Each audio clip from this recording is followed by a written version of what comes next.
The Duchess of York has a complicated relationship with the royal family and has remained largely out of the spotlight since her split from Prince Andrew.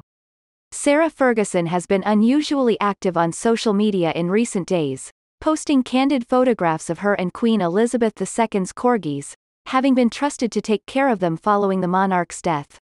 The images, published on Instagram to mark the Duchess of York's 63rd birthday on October 15, show her lying in the grass as she plays with the two dogs, Muick and Sandy.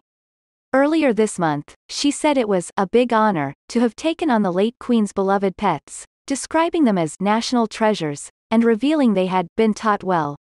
Royal fans were delighted by the photographs, with one commenting, "How heartbreakingly beautiful, they are in safe, gentle hands with Sarah," and another adding, "Lovely to see the corgis are being loved and happy." The images came following the Duchess' announcement of her upcoming book, A Most Intriguing Lady, a historical romance novel which will be available in March. In a promotional video, Sarah said, "I am delighted to bring you the most amazing, romantic historical novel. It is so exciting. It is full of seduction and scandals. Well, it is a very intriguing lady." But while royal watchers have expressed their excitement, some commentators have shown their concern, claiming King Charles III may have to intervene if Sarah, affectionately known as Fergie, continues to be unfiltered. Hosts of the Royally Obsessed podcast, Christina Garibaldi and Christine Ross, discussed Fergie's latest social media posts, saying the Duchess of York appears to be going rogue. Ms. Garibaldi said, "We saw these pictures with the Queen's corgis and Fergie for her birthday over the weekend," with Ms. Ross adding, "She's kind of going rogue with social media. I do think it's like Fergie has kind of been let off a leash a little bit with the Queen not there anymore. And I think Charles is going to have to rein her in at some point because it feels like she is just like everywhere right now," Ms. Garibaldi claimed. The pair mentioned the Duchess' upcoming tour of Australia, which the public can buy tickets for online but has not been touched by the press, and her novel which has been described as the most anticipated historical romance of 2023. Ms. Garibaldi, "It's just a level of unrestrained that we haven't seen in a long time." However, Ms. Ross expressed some happiness over Sarah's posts, saying, "I love just Fergie unfiltered. She's being honest. I like her being herself." Having experienced a rocky relationship with Prince Andrew, Sarah was involved in several scandals in the early 90s, perhaps most notably when she was photographed with her toes in the mouth of financial advisor John Bryan while on holiday. During a stay at Balmoral, Fergie had to walk into breakfast that morning while the family all looked at the pictures.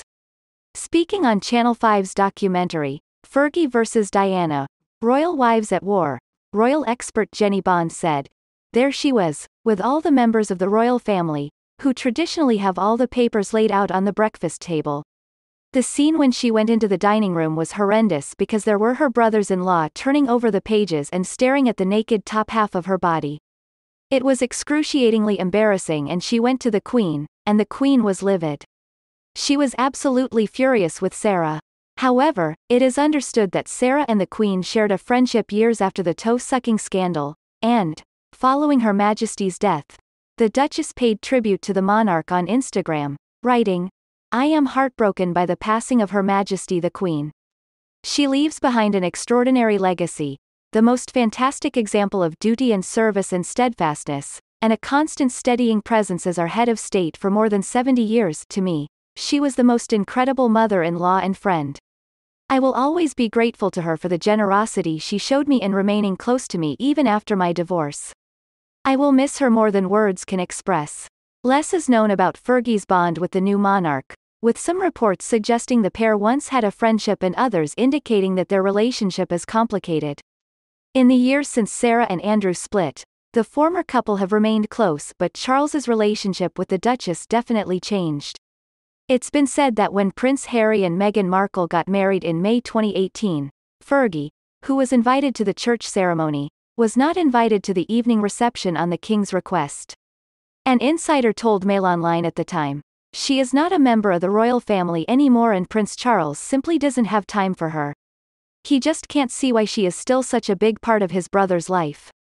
Another source told The Sun that Charles's reasoning for not wanting to associate with Fergie was to do with her taking Princess Diana's side years ago. They said, "Charles is not okay with Fergie. He can't stand her in reality. They don't get on personally. There's so much baggage because he feels she sided with Diana over Camilla.